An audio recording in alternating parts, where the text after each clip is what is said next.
My name is Russell Spatz. I'm an alcoholic. I'm a little disappointed.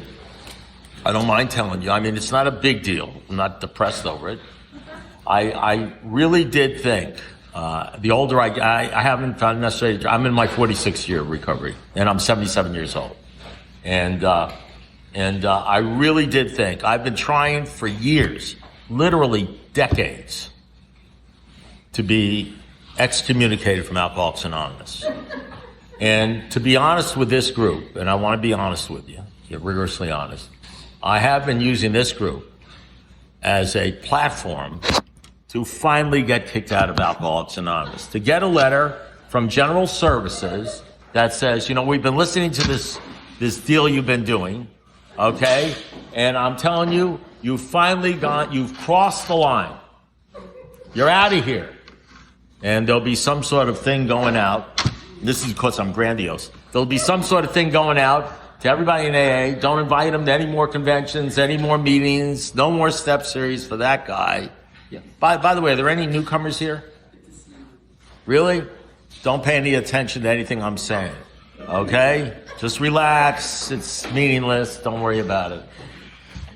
And by the way, for the rest of you, don't pay any attention to anything I'm saying. This is just babblings of a guy who's been sober for a while. Now, my sponsor used to say, when a man, and I've said this many times before, I'll say, when a man with experience meets a man with money, the man with experience will walk away with the money, and the man with the money will have walked away with an experience. Do you all understand that? Let me ask you a question. What do you do with a guy who calls you up? A guy called me up one day, and he quoted that to me, and he says, can I ask you a question? I said, sure, what? He says, what does that mean? I didn't know how to answer him. I mean, I'm trying, because nobody's ever been, like, confused, you know? I said, you know, alcoholics, besides the fact that we're delusional, we can't separate the true from the false, or alcohol thinking it seems normal to us, besides the fact that we're fucking insane, besides all that, what I think it means is our best thinking on our best days got us here, got us kicked out of society, and so ultimately, if you're ever going to make it to 30, 40 years or whatever it is, you're going to have a total disrespect for anything that's going on in your brain. Yeah. One of the things I miss about being a newcomer, and I really sort of miss it, is I had gotten to such a low point.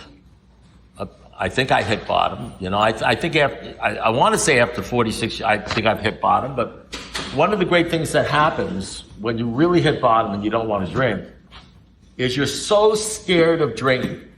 You're so petrified of drinking. You do a couple of things. Number one, you actually listen to older members that you respect. You understand what I mean? You listen to people. They can tell you shit that you know is crap. But you listen to them anyway. You allow yourself to be brainwashed. You could say, that doesn't make any sense whatsoever, what that guy just said. But you know something? I'm going to go with him instead of me because I'm fucking nuts. You understand what I'm saying? You just do that instead of thinking for yourself. And so I had this sublime, wonderful feeling most of the time in AA that I was crazy and I have nothing to do with my sobriety, absolutely nothing to do with my sobriety. People could say to me, why? You go to a lot of meetings, you help a lot of people. You realize this, the mystery is I have no idea why I'm sober, so I give it all to the Lord. You got, that's the mystery. The scariest thing for me, here's the scary thing. I'm in my 46th year of sobriety, and I feel exactly the same way. You understand? That you don't see any books here. I'm just going to tell you stuff, you know, and I'm transparent with you. I'm just going to tell you what I'm going to tell you. So the scariest thing to me is that one day I'll wake up and start thinking that I know what the fuck I'm talking about. You understand what I'm saying? And I'll start believing myself instead of just talking to you about my experience. The other thing that's good about having time in AA is you get a lot of experience. So you don't have to base your idea of how this program works on your intellect. You know, Dr. Bob said, What did he say? If you don't understand what we're trying to tell you, this is in Dr. Bob's Nightmare. Last paragraph. If you don't understand what we're trying to tell you, what do you think he's trying? What do you think they're trying to tell us? What do you think Dr. Bob was trying to tell you? Dr. Bob was the guy who said the books we find absolutely essential were 1 Corinthians 13, Sermon on the Mount, Book of James. If you want to know what A is about, it's all about the Bible. It's all about everything in A is about the Sermon on the Mount. He coined the term "first things first." Seek ye first the kingdom of God and His righteousness and all things. What do you think Dr. Bob was about? He was about born again Christianity. He was into the Oxford movement. Bill, not so much. We'll talk a little bit about that and how this goes into everything. You see, I'm just gonna vomit on you what I've learned, some things I've learned in the last 46 years, and you can do with it whatever the fuck you want. You can throw it away, say the guy's full of shit, he doesn't understand, but I'm gonna vomit it on you. And that's the deal. So the other thing is I became enamored, in love with older members. You know, while guys were out in the parking lot smoking and looking at the blonde in the front row and everything, I was hanging out with Joe Snyder with his pot belly, smoking Camel cigarettes till 3 o'clock in the morning talking bullshit. You know what I mean? In some Denny's somewhere, you know? I loved old time. I would follow old timers around to Step Series. You know, they would say, this guy's doing a step series. I would follow him around. I would go, the meeting after the meeting was 4 hours. Listen, I would go out when I went out to the night for a meeting, you know, I didn't get back home until 1 o'clock in the morning. The meeting was from 8:30 to 9:30, and I'm in a restaurant or a coffee shop somewhere talking to an old timer. I loved hanging out. Yeah, if I was in a meeting, and I can't remember back then whether they had mics or something, but if I was in a meeting, and I'm listening to some guy, you know, and they're talking, and it starts going around the room where they're talking, and they're almost out of time, because for some reason, when alcoholics get sober, they get really worried about time. You know, if I could have been as worried about time with alcoholics as I worry once they get sober, I'd still be married to my first wife. You know what I mean? But I don't know what it is. It's like, oh my God, I think this guy's going to go over a minute. You know what I mean? They would they would stop it, and it would go around the room, and there'd be some guy there, maybe, you know, I don't know who it would be. It could be Ray O'Keefe or something like there, who has like 35 years, and I'm dying to hear. I don't give a shit what anybody else is saying. I want to hear what that guy has to say, and there would always be some new guy who would get the mic first, and and start saying, well, it all started when I was born, you know, and it was. And I swear to God, I want to go out and slap the son of a bitch and say, shut the fuck up and give it to this guy. He's got 35 years. I came here 3 hours just to hear this guy. I don't give a crap about your cat dying, you know, about, your dog was sick, or, you lost your cell phone. I don't care. Stop it. I don't want to hear from the thumb-sucking crybabies. So I want you to imagine that there's a blender here. This is the invisible spiritual blender. So I'm going to give you a little clue as to what this meeting is all about. This is, by the way, a third step meeting, but not really, but sort of. This is like a blender here. And I was a Scotch drinker. Well, I drank. I'm talking about neat. I'm not talking about watering that shit down. I was not a mixed drink guy. Now, I don't want to kid you. If all they had was mixed drinks, and I had been known to, the frozen daiquiris and that shit, but I was a Scotch guy, Scotch or beer or something like that. There's nothing wrong with mixed drinks. You understand what I'm saying? I'm not putting them down, but you know what they do? Mixed drinks, they put them all in a blender, they hit the blender and mix it. So here's what I'm doing. This is an imaginary blender here. So you understand what's going on, because some of you might say during this brilliant talk I'm giving that hopefully will get me kicked out of AA, I'll be in the Guinness Book of World Records. The only person that ever got told to never come back to Alcoholics Anonymous. So so I got the blender here. I'm going to put in a jigger of third step, jigger of second step, like a pinch of first step. I'm going to put in a jigger of sixth step and seventh step and 11th step. Okay? And then I'm going to put in a jigger of shit that's going to be the mystery shit. And it's the mystery shit because nobody knows what it is. Nobody knows what it is. This is the spiritual cocktail. Okay, I'm going to put that in there because there's a mystery in AA. And I'm not going to explain the mystery. And they haven't solved the mystery. And I haven't solved the mystery. But it's a mystery. And I'll give you a hint of what the mystery is. Well, the mystery is, why do some people stay sober and some don't? Why do some people stay sober for 46 years and most people drink before 20 years? Or commit suicide? It's a mystery. You know, I know it's a mystery because I get calls from all over the world. And they ask me this question. I don't understand. You know, what's my problem? I mean, you could say, well, you have to do a 4-step. You could say the easy stuff. Well, you don't have a sponsor. Or you need to go to more meetings. But you get these calls from people who had 16 years and they drank, 20 years and then they drank. You see them at meetings, 10 years and they drank 5. What's my problem? I've been in and out of treatment. What's my problem? It's a mystery. How come some people make it? And some, you could say things, well, they stopped going to meetings. I know people that drank while they were going to meetings. I know people that drank who did all the steps. What is the deal? Now, I know what it has to do with. But even though I know how to do it, I don't know how to fix people. I can't fix them. All I can do is try to carry a message of my own sobriety, stuff I'm giving you right now. I don't know how to force them to get the message because the message, you cannot get the message under your own power. You can try all you want to not worry about what people think about you. You can bullshit yourself by telling yourself. You could preach to yourself. You could sit there saying, I don't give a shit what they think about me. You could tell people in the room, you said, I don't give a crap what they think about me. You could say all sorts of things to try to make yourself believe you don't give a crap what you think about you as you're spending money you don't have to buy shit you need to impress people you don't even like.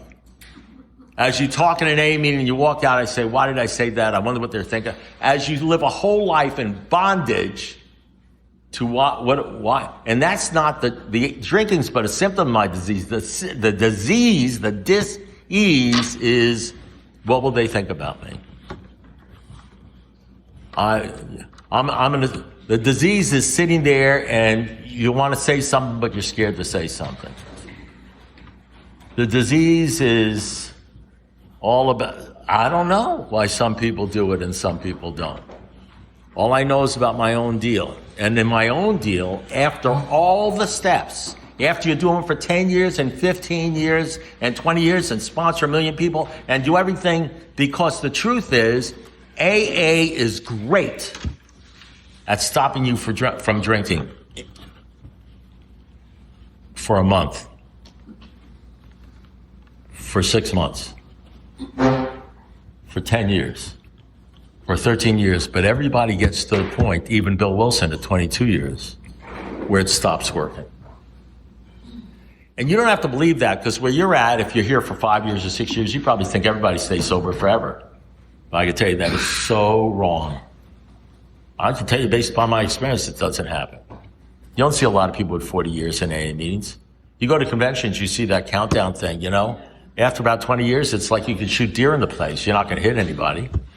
They'll go from 25 to 40 or 50 or something like that. There'll be like 10 people that stand up out of 1,000. You know what I mean? I mean, there's a drop off. Happened to Bill Wilson. Bill Wilson, read the essay, The Next Frontier, where he says, I got it all wrong. I was going into a deep depression and I didn't even understand. For no apparent reason, I just went into a deep depression. Well, the reason was pretty clear if you understand what was going on with Bill Wilson. It's pretty clear to me now. It wasn't clear to me when I had 10 years. It's clear to me now. You understand? Because I hit a second bottom in AA. Luckily for me, I hit a second bottom and I didn't pick up. It was an emotional bottom. When you hit that bottom, you understand what I'm saying? You know that when Bill Wilson, and it was almost like prophecy, because he only had 3.5 years, and he said in the book, here and there once in a while, a former drinker says, feel better, look better, having a better time. We laugh at such salary. We know he's going to try the old game again because he's not happy with sobriety, and soon he'll know loneliness. If you do, he'll wish for the jumping off place. You can do that. You can go to 1 billion meetings a billion meetings. You could do every step in the world. You could do all 12 things perfectly. You won't, but you could do them all perfectly.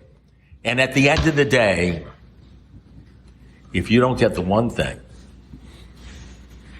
because there's actually more than 12 things. There's 12 tools and 12 things that we do. It's called the program. But at the end of the day, if you don't get the one thing, you have nothing. You know what the one thing is, don't you? Because they say at the beginning of the book, a lack of power is our dilemma. We had to find a power that would solve our problem. At first, it's a power that will solve the drinking problem. Then it becomes the power that will solve all our problems. The money problem, the man problem, the woman problem, the romance problem, the lust problem, the greed problem, the pride, the false pride, the grandiosity problem. All those solve all the problems. You got to find that power. And you know, it says there is one. Doesn't it say this? It says, am I wrong about this? Tell me what I'm wrong. Because I've been reading this literature shit. You ready? Doesn't it say there is one who has all power? May you find him now. Doesn't it say that? Well, what happens if you got 20 years and you've done all the steps, but you haven't found him? Doesn't it say in the book, God is everything or he's nothing? What's your decision going to be? I'm in a fellowship of people where there's thousands of meetings like this going on. And the one message is clear. Don't talk about God. Don't talk about him too much. Don't put a name on him. Don't call him Jesus. Don't call him Lord. Call him higher power. Call him the power might, I'm in a fellowship of people that will do anything, but they all have a problem with the God thing. 20 years ago, they still got a problem. Bill Wilson had a problem with the God thing. Had a big problem with the God thing. Now, I'll prove it to you before this thing is over. Because I've actually read a few things and I went through a few things. And then they put in these steps, which hopefully if you do them, you know what Bill Wilson is famous for? You know why everybody loved him and hugged him and said, you are genius? For saying God as you understand. Did you know that? That's the greatest thing in the world. He was known for that. He took bows for that. You know what I mean? God as you understand. Do you know what it actually says? It says I could make that my beginning. Do you know there are people 30 years sober, they're still at the beginning? You know, when you have terminal cancer, and I've had many people that have terminal cancer. I've had cancer myself, and all that's 3 times and everything.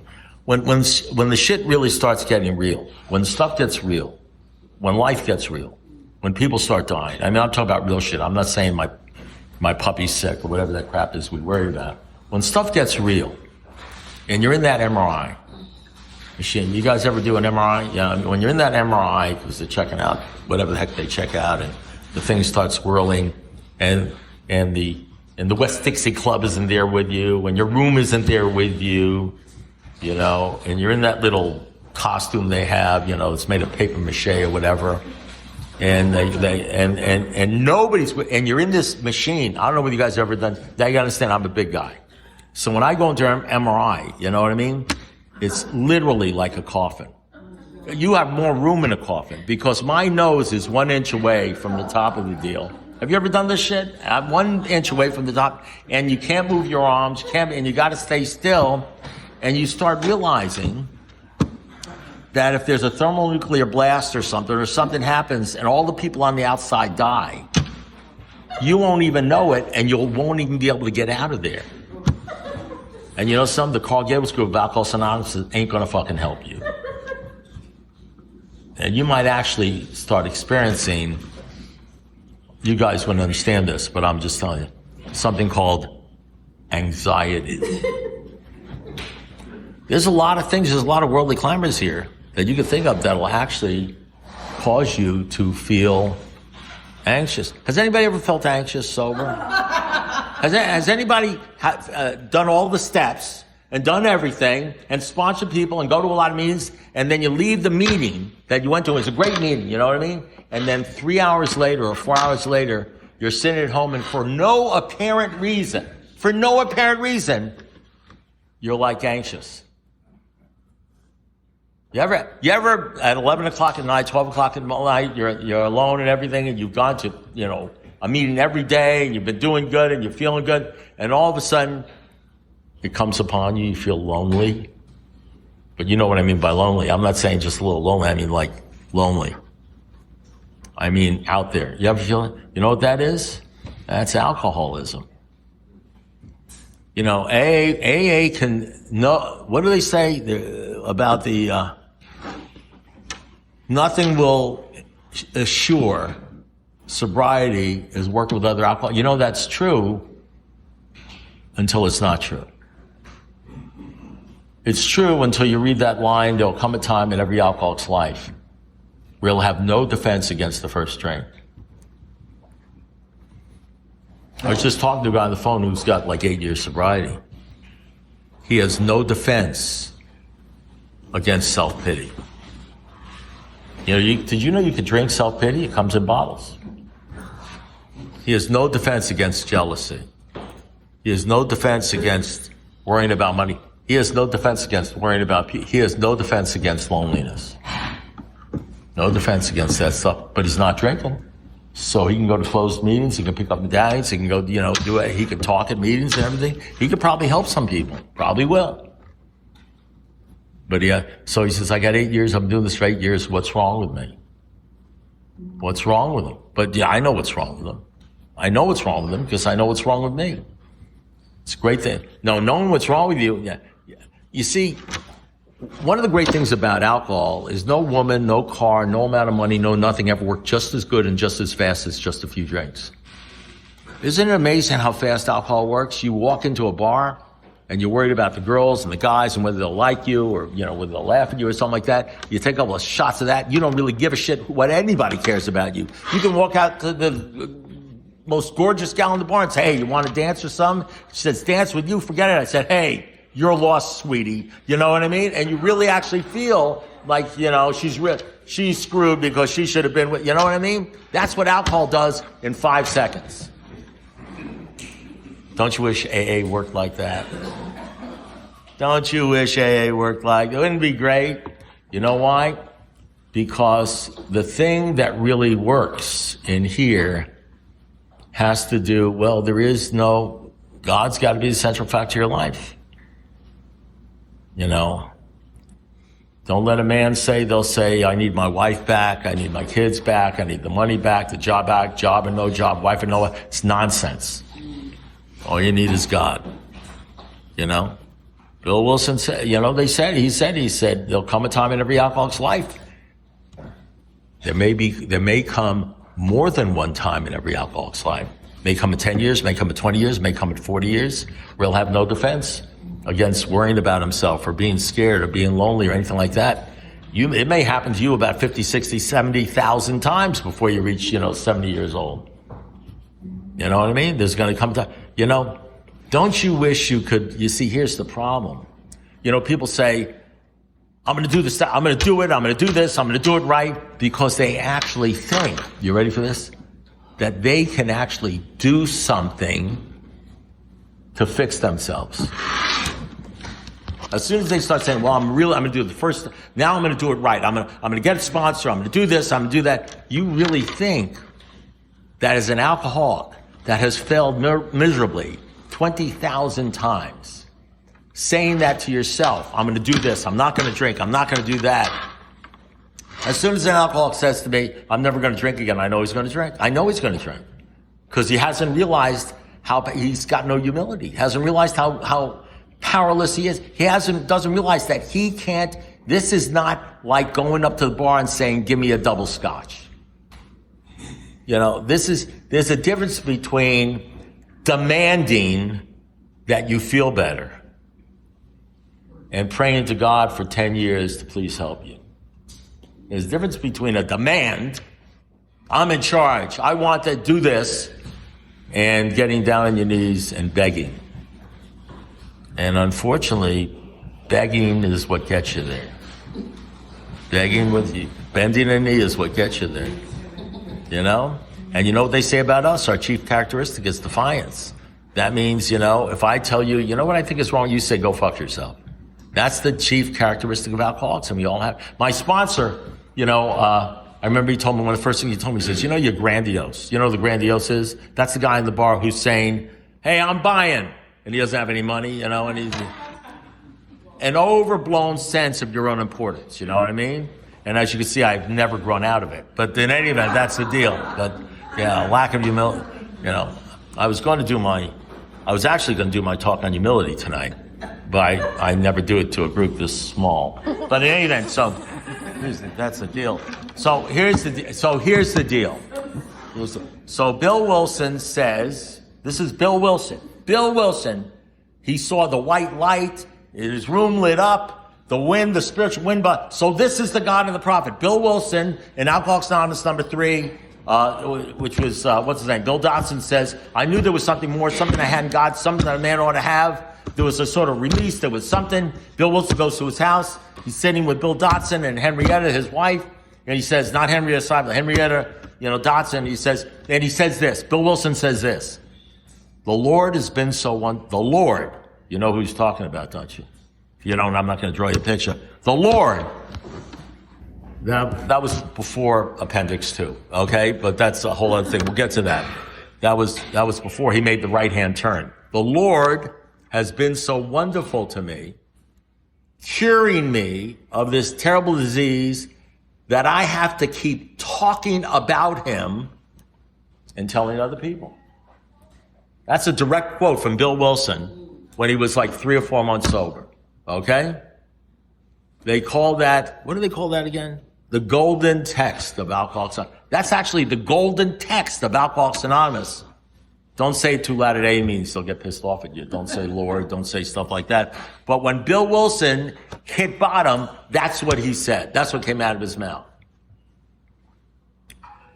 Then he went up to Henrietta Seibel 3 months later, after experiencing the worldly clamors and the money, property, prestige, and a couple of guys saying, we don't want to hear that crap and everything like that, because apparently Bill was always worried about, just like I am, I'm not any better than him, about what other people think about him and stuff like that. He went up to Henrietta Seibel and he said, here's the other quote. It's in Dr. Bob and Good Old Timers. He said this, he said, Henrietta, I don't think we should talk so much about God or religion. Now I want we're talking about 2 different people here. We're talking about the first person who says, the Lord has been so wonderful to me, curing me of this terrible disease, that I have to keep talking about it and telling other people. And then 3 months later, Henrietta, I think we shouldn't talk so much about God and religion. And Henrietta says to Bill Wilson, Bill, the only reason you're sober is because of God. And if you got to stop worrying about what alcoholics think and pleasing alcoholics. They've been pleasing themselves all their lives. You better start thinking about pleasing God, because if you don't talk about God and what he's done for you, you might as well be the Rotary Club. And then the next line is, finally, Bill agreed. And I need to translate this for you because everybody needs a translation of the big book. Finally, Bill agreed means he didn't fucking agree at all. He didn't agree at all. And then you know what he says in the book? He says, the Lord's been so wonderful to cure me. He says this. You guys have read this, right? This stuff. You know it's there. I'm just quoting him. He says, I needed God, I wanted God, and he came. But soon, worldly clamors, you know what that is? That's all the shit that's going around you today, everything you see on TV, every single thing you see in the world. Worldly clamors, mostly within myself, blocked out his presence. And then he made a hard right, and he wrote the big book, and then he felt, well, I better put Appendix 2 in the big book, saying, you know, all that stuff I said in the big book about God, don't worry about that shit. Don't worry. Don't let that throw you. And millions of people came into AA, and that's where we're at. We're all in an appendix. You know what it says? I don't know whether you know this in the big book of Alcoholics Anonymous. This is what it says. It says, if a mere code of morals, I want you to listen, I live off of sentences. You know, I'm a lawyer. You know what a lawyer does? You know, A lawyer says that a guy who's standing over a body with a knife and yelling, "I'm glad I killed him." You know, a lawyer, you know, if you can't argue the law, you argue the facts. If you can't argue the facts, you argue the law. If you don't have the facts of the law, you just argue, you know. A lawyer figures out how to talk for 3 hours so you forgot what the crime was. You know what I mean? You just forgot stuff, you know. Alcoholics are like lawyers. We're excuseaholics, you know what I mean? If you throw a bunch of stuff together in a book, you forget what they're actually saying. You just forget. And that's the problem, you know. I mean, the problem is, it says, if a mere code of morals, a better philosophy of life would have saved us, we would have been sober a long time ago. By the way, this isn't me. This is the big book. This is the big book. I will be kicked out of AA because I quote the big book. It's a mere code of morals, better philosophy of life would have helped us. We'd be sober a long time ago. But such codes and morals and even steps did not help us. We had to find a power greater than ourselves who would solve our problems. And that's why we wrote this book. And of course, we have to talk about God. We have to. I'm telling you, it's in the book. Check it. I don't know, get a book and read it. It says, of course, we must talk about God. You remember what Dr. Bob said? If you don't understand what we're trying to tell you, you understand what he says? If you don't understand what we're trying to tell you, if you have so much intellectual pride that you can't get what we're trying, I feel sorry for you. Your Heavenly Father will never let you down.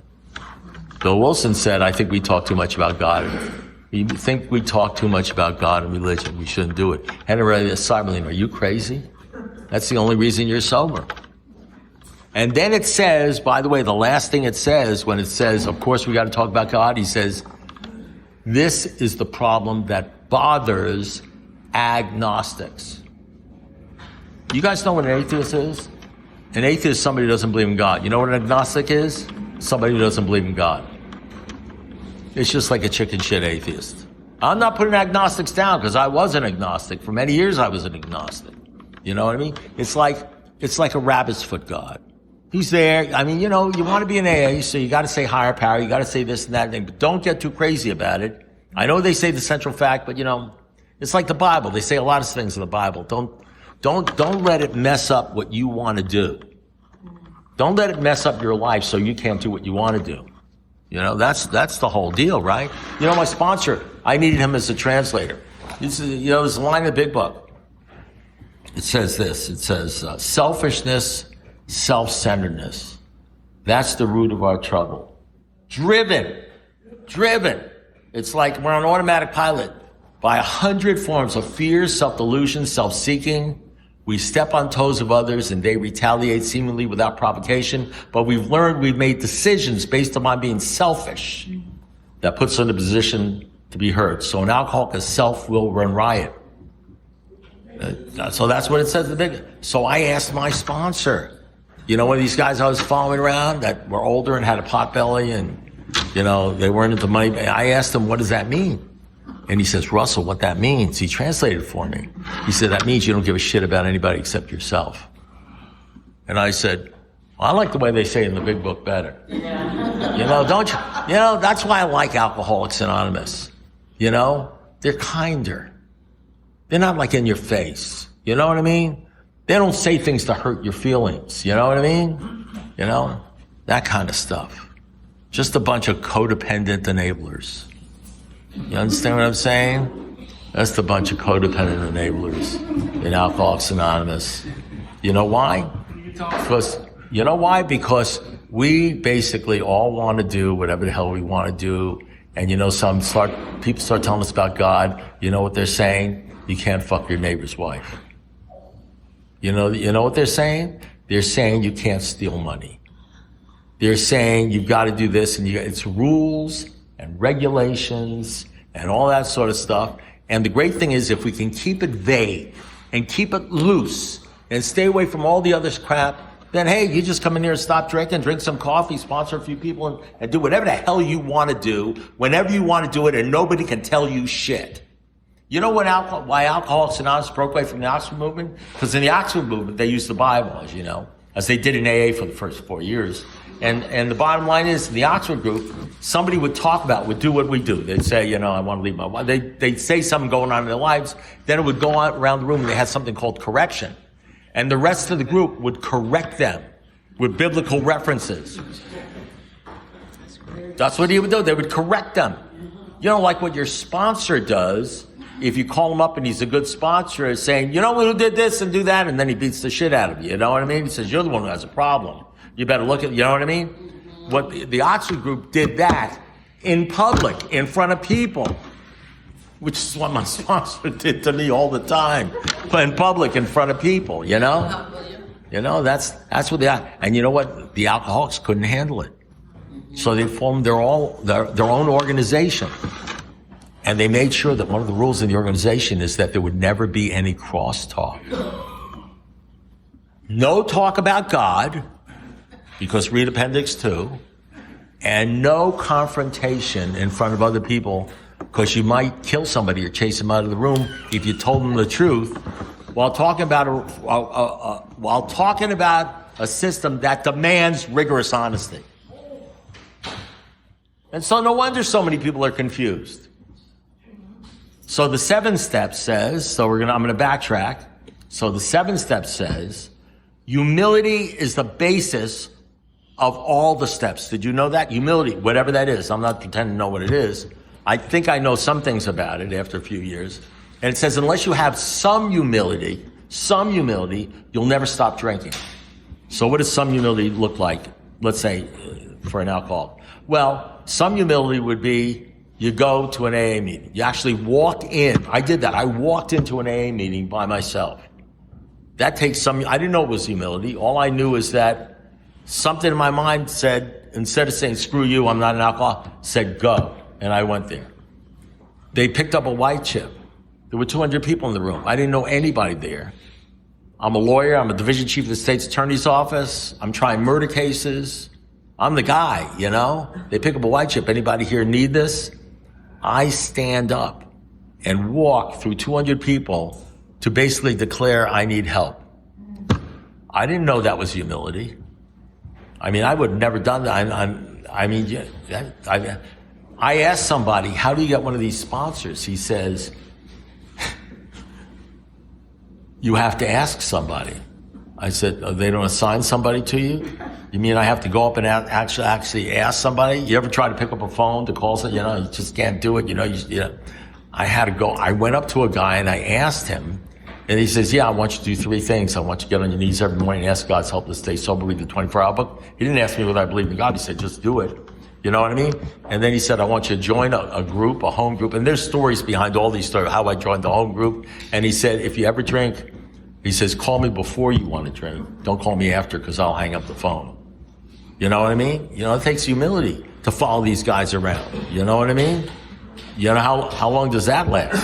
Until the worldly cleanse, until you got 3 months, 4 months, 5 months, 6 months, and then I think we talk too much about God and other people and religion. How long does it take before you move on over to Appendix 2 and say, let's not get too crazy about this? How long does that deal take?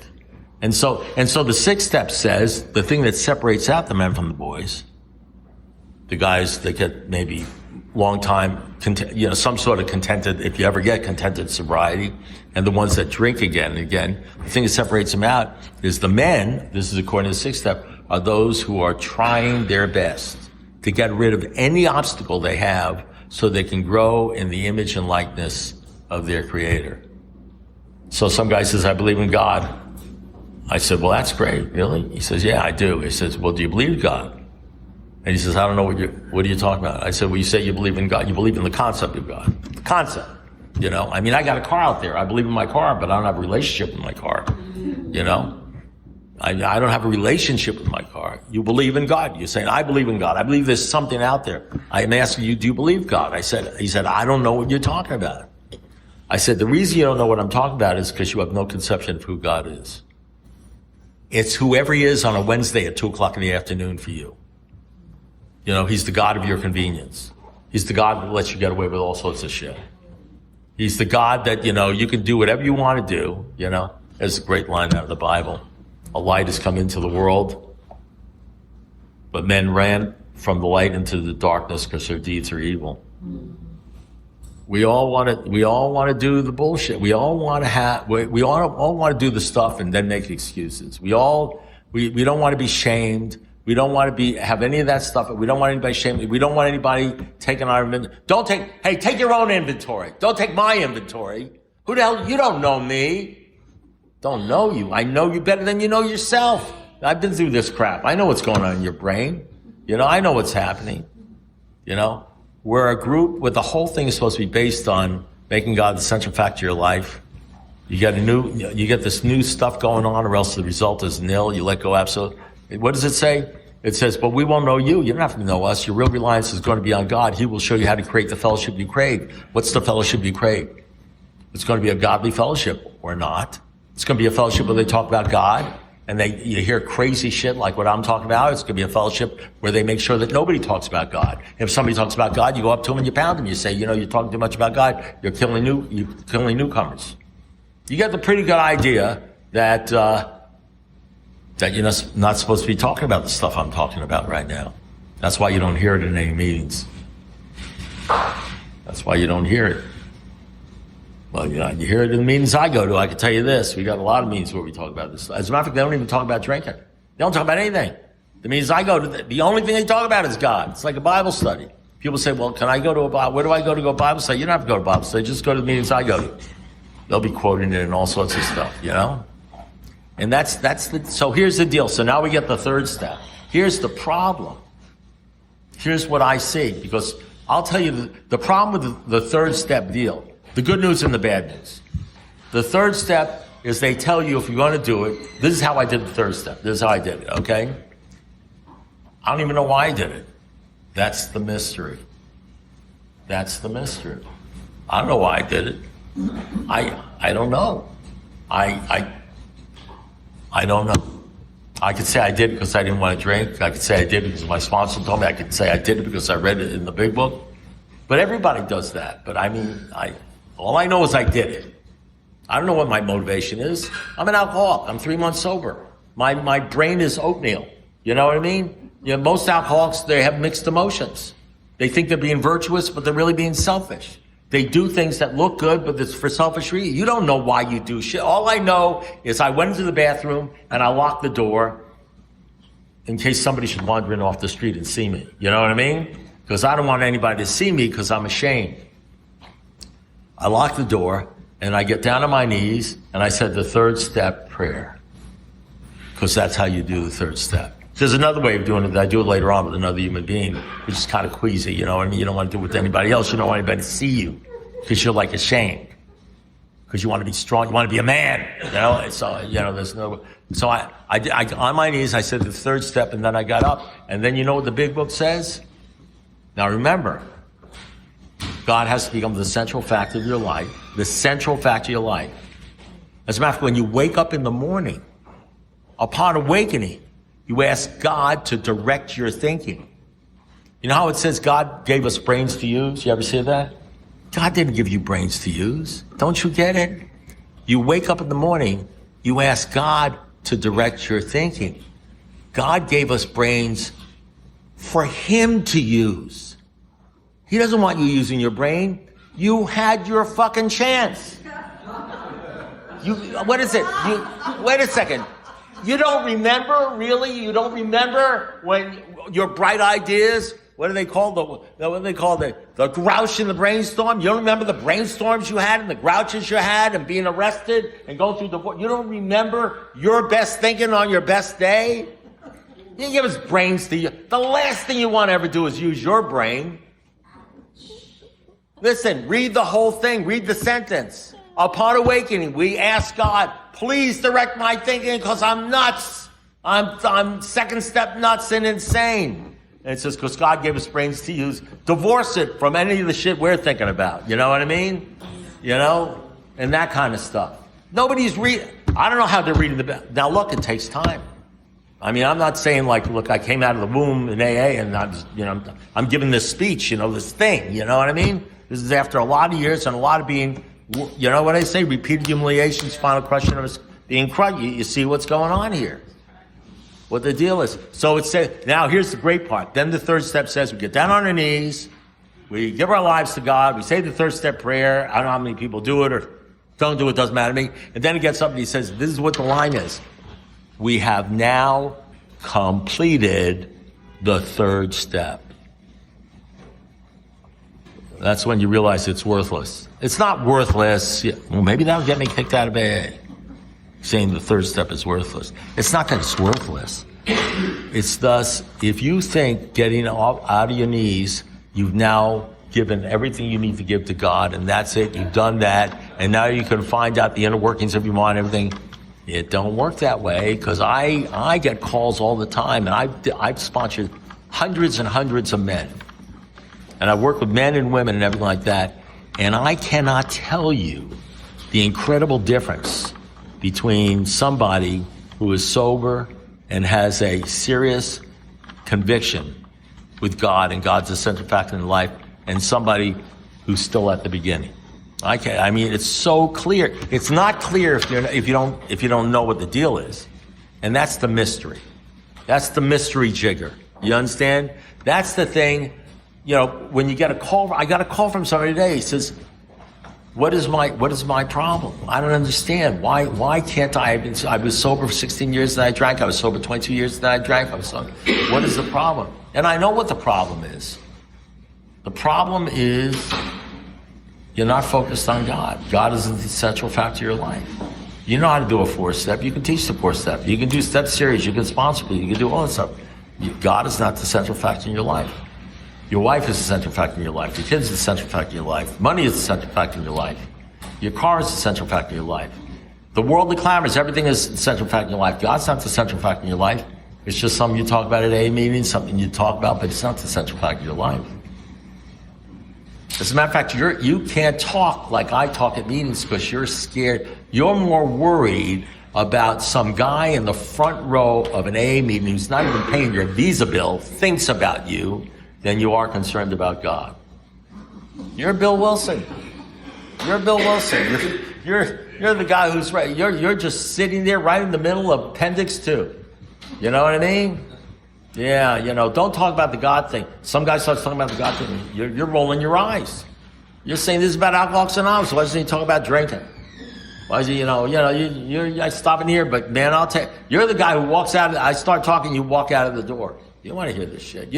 I didn't come here for religious shit. You're the guy who stands in the back row and says, well, if they didn't talk about this, I wouldn't be here. Well, I got to tell you something. First 4 years in Alcoholics Anonymous, if you had a problem with God, you wouldn't have been there because they forced you to get on your knees and give your life to God before you were even allowed to go to an AA meeting. That's why they called it the surrender. There was no white chip shit. You had to get on your knees and give your life to God right there in the first 4. You know what I mean? That's the deal. So, what I say to somebody, if they say, what do I do from here? I said, just follow me. I'm not saying be like me. I'm not saying, and that's what I did. The blessing I had is for some reason, I wasn't attracted to the bullshit. I mean, I'm an alcoholic. Of course I'm attracted to the bullshit, the worldly clamors and all that stuff. That's the problem, because the first 10, 15, 20 years, you're halfway here and you're halfway there.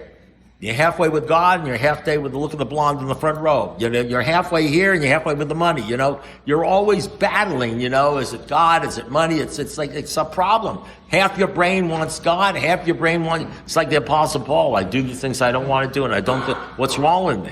What a worthless piece of crap am I? I want to be this way. I want to be like that guy and everything like that, but I'm like this guy. That's the battle for the first 10, 15 years. And some people go the Bill Wilson way. They go the Bill Wilson way. You know what I mean? And they just sort of they worship AA. AA becomes their religion. You know what Bill Wilson said? I put too much dependence on people, places, things, and on Alcoholics Anonymous. Some people, they just worship AA. They worship the big book. They worship AA. AA, the big book, and the fellowship is the God of their understanding. That's as far as they go. And the great thing about making the big book and AA the God of your understanding is you'd be surprised how much shit you can get away with. And how you don't have to, how childish, how childish you can continue to be in AA. And people will put their arm around you and says, well, just don't drink and go to meetings and everything like that. How you will never be confronted in an AA meeting. Some guy called me up who I loved the other day, and I said something after which was, he felt confronted. And he called me up and said, I just want you to know, you confronted me. When you talked after me at the AA meeting, I felt like I was confronted, that you were confronting me. And I said, I was. I said, did it bother you? He says, yeah. I says, well, I'm glad it worked. And then we spoke for about an hour. He says, man, you really helped me out. I didn't realize what I was doing. Alcoholics change because they're confronted. He says, because you know what the deal is? I love you so much that I'm willing to hurt you and confront you. I'm willing to have you walk away from me and hate my guts. That's how much I love you. You know what I mean? That I'm willing to say something, and I knew you would feel confronted because I saw where you were going, what you were doing. I saw that in you, and you have a lot of promise in you, but you were going off the reservation. You know? So, you know, there's AA will allow you to get away with so much stuff as long as you're picking up medallions. It's amazing. And then, you know, you just stop talking to your sponsor, you stop being honest, you stop doing things and that kind of stuff. And you're just patting people on the back as you're patting them into the grave. So the point is, the third step is important. We do all the steps, but some people, this is what it says at the end. It says, your real reliance must be in God. He will show you how to create the fellowship you crave. And my fellowship with these older guys in AA that had 20, 30, 40 years that I followed around. For some reason, I followed those guys around who didn't let me so you think I'm combative? You think I'm confrontational? You should have hung around the guys I hung around with. They say, you know, I'd say something and they'd say, why don't you just go out and drink? We don't need your bullshit. You know what I mean? They were kicking me out of the door to drink. Go drink. Go drink. I'll give you the money to drink. You know, I mean, hurting your feelings? They didn't care about that stuff. I said to my sponsor, I had like 50 diplomas on the wall. I said, these are my degrees. He said, well, you know, Russ, rectal thermometers have degrees. You know what they do with those? That's the way they talk to me. Okay, so I want to go a minute over because somebody will blow up and die. Thank you very much.